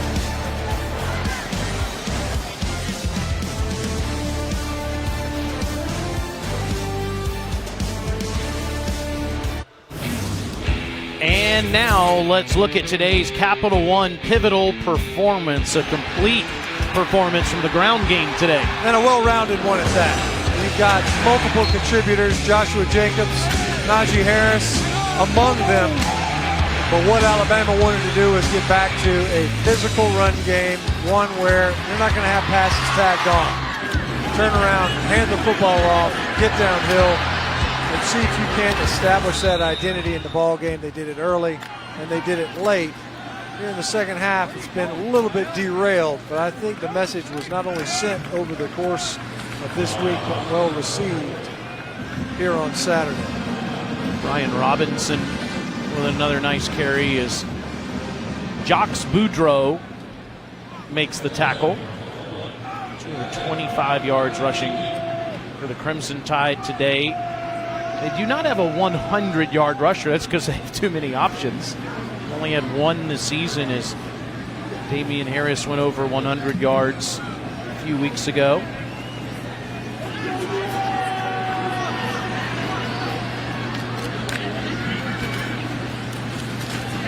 Robinson again, he gets tripped up. Short of the first down. Boudreaux there again. Talk about these running backs. Mike Loxley talked about that was the strength of his football team, he felt like, offensively. And that was something that, you can look at the stat sheet and think, oh, they're getting away from the run. And the challenge is, and Coach Saban touched on this, you've got a pass tagged on to your run call. You've got a defensive look where it makes a lot more sense to pull it and throw it than they've been doing that. The problem is that takes a little bit of the edge off of your blocking up front. Your guys, they can run and they're seeing passes going over their head. Those offensive linemen, they might take their foot off the gas just a little bit on some of the double teams, and some of the up front movement that they're trying to get established. In this game, you can tell a concerted effort. Keep it on the ground, call this run the run, regardless of look, and see if you can't get positive yardage. They were able to do that. See the offensive lineman up front, Brian Robinson, with another nice carry to move the chains as they let the clock continue to run. Jerome Ford is in the game now.